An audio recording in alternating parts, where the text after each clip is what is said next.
I want to tell you guys a story. Last week, I was in Beijing waiting for a taxi. So I look up from my phone and there's like 3 people across the road looking at me.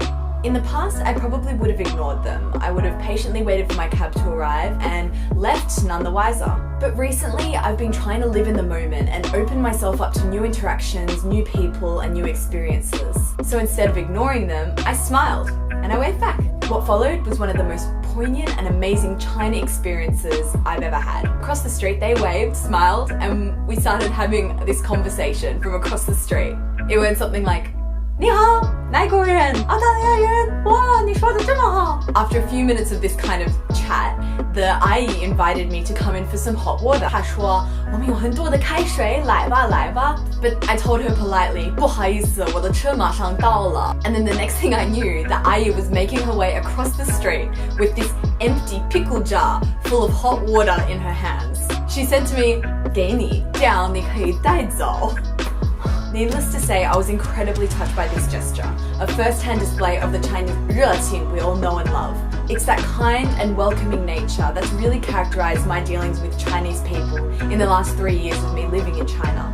The fact that this ayi, working long hard hours in 40-degree heat in a Chinese kitchen, took time out of her day to worry and care about me, some random foreigner on the street, really touched me.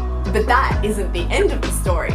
My taxi driver then arrived and the shufu gave me the weirdest look as I struggled to get into the taxi with this jar of like hot water in my hands.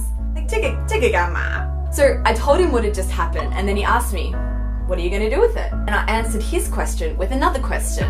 有没有茶叶呢? And he stopped the car, got out, went to his boot and brought out some of his Longjing tea leaves. 西湖龙井 这是我最喜欢的茶.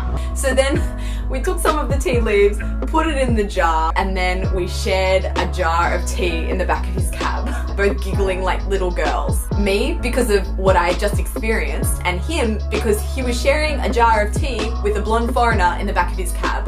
Score! I wanted to share this story because I think these moments of pure human experience and interaction is what the world needs more of. We just need to open ourselves up to these experiences and it can quite literally change our life or our perspective on it. I love China because I have moments like this every single day. I'm constantly humbled by the kindness and compassion of strangers. And I know that I'm going to leave China one day a much better person than the day I came.